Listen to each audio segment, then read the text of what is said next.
Every time you see something about like a hero dad, they fail to mention that that dad put the family in danger. And that's how I want us to start framing all these like hero stories. So this stupid video showed up on my Facebook thing. And it was like this heroic dad, how his throttle was stuck and how he, saved the family. I mean, look at this child in the back with their little stuffy, okay? Wife, 2 kids or something, and then when he finally lands, what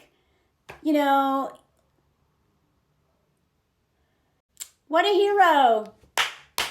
Yeah, look at me, I'm so proud of myself, I'm a hero. Now I understand maybe that's just, dissociative trauma response, whatever. But why was that man in that plane to begin with? Why did he bring his family up there? So many men will put their entire family in harm's way because they don't even value their own lives, much less their families, which is why men are terrible protectors. They are not protectors. They are the number one threat to public health.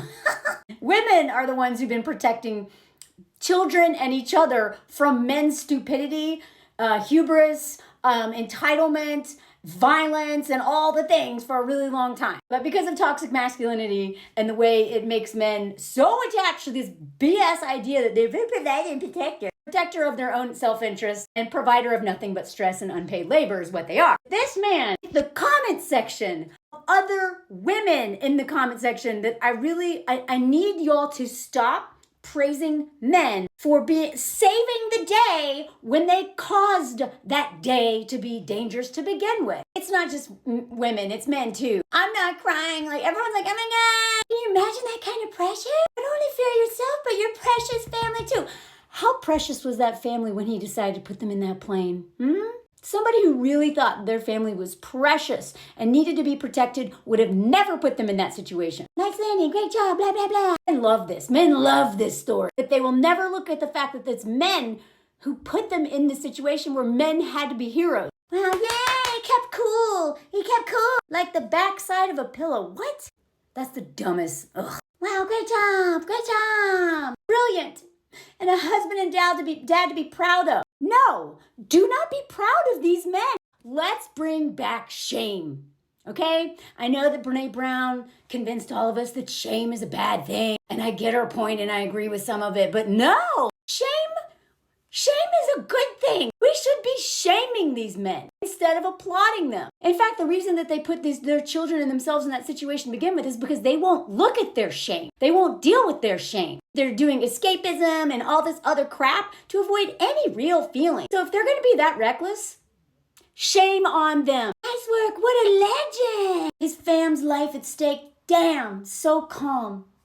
Yet he was teary. I didn't see tears. I saw a man who was like, yeah, when he didn't unalive his family. Staying calm, blah, blah. Amazing work to his pilot family for staying calm, blah. Absolutely amazing. His calm demeanor, knowledge, blah. I would actually argue that he did not have knowledge because so many men will take their families out in situations without really knowing what they're doing. Because they have so much confidence. I'm sorry, not confidence. Real confidence usually involves some sort of humility too. Cockiness is what that is. Insecure, cocky men, which most insecure men are usually cocky or they're the opposite, where they're like, I'm the piece of crap the world revolves around. Save me, mommy. Equally as dangerous. His face in the end, all the emotions were let loose at the end. No, that's not what I saw. I saw a reckless man cheering. He got to feel good about himself for not unaliving his family. Balls of steel. Yeah, I wouldn't call it that. These men are not brave. They are selfish, entitled, reckless, don't respect themselves or love themselves enough to actually be able to love or respect the life of other people, which is again why men need to heal themselves. Great job, amazing, blah. Great job, blah. Like, I'm not even, there's so many comments that are all the same, calm, amazing, blah. Even when these brave, calm men get killed as a result of their own terrible decisions and recklessness, they still frame it as if they sacrificed and were heroes somehow. This man didn't do the kill cord or whatever it's called. Took the steering wheel while his wife was like trying to make a turn and he accelerated. The whole family went into the water. And then the boat ran over them with its propeller. He died and one of his daughters died. But they frame it as if he was like a hero until his dying breath. Such a loving father and husband, son and brother who doted on his family. That's what they all say. You know who else doted on his family? You know who else that they're just all the neighbors and everyone seems to think he was such a nice guy and a great dad and doted on his family? Look at this. Can you imagine seeing this? Can you imagine this man's children?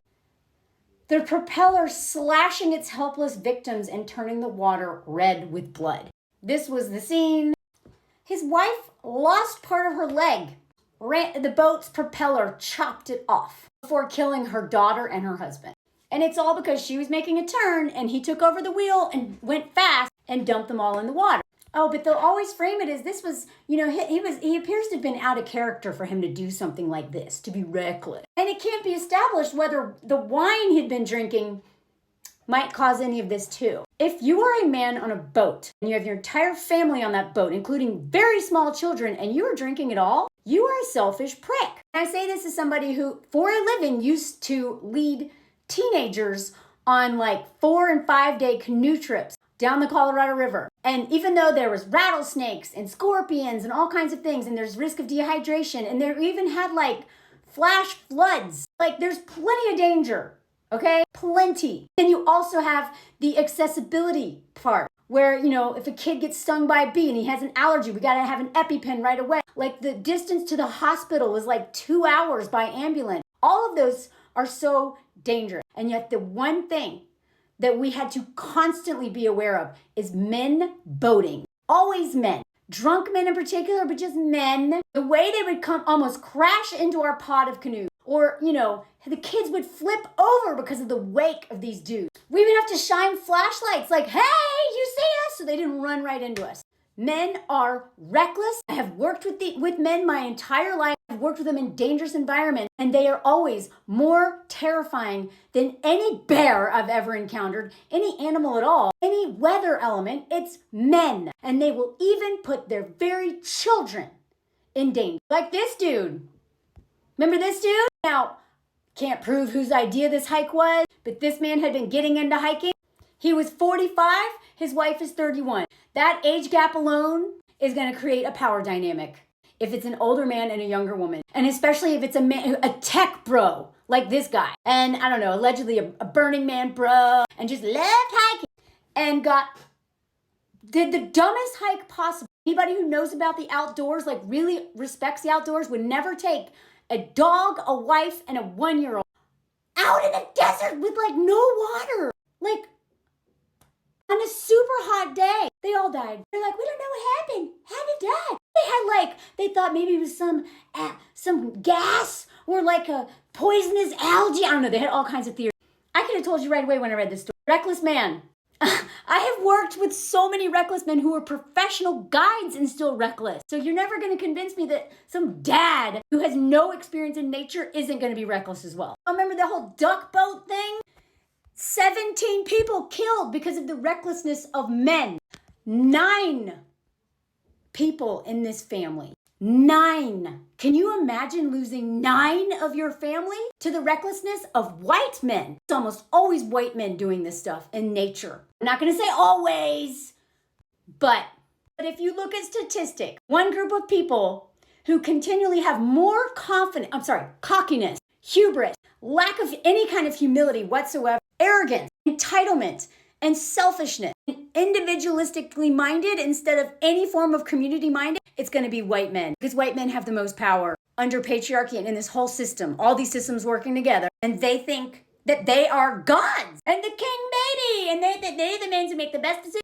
Look at this, 17 people died in that one accident. Some of them were children. And as far as I know, like, there weren't any real consequences. I know, I love adventure. I love climbing. I love all that stuff. I have been reckless in my past, but you know what I never was? Attached to a family that I created. I was never dating anybody when I was this reckless. I certainly wasn't married to anybody, and I didn't have children. So if you want to be Mr. like adventure man who takes risk, be like this guy. Wander around, send letters back to your, nieces and nephews, but leave women out of it. Go have fun. I love this guy. Learn to be this guy. But women need to stop trusting men in leadership roles, especially in stuff like that, and start trusting your intuition. Stop praising heroes.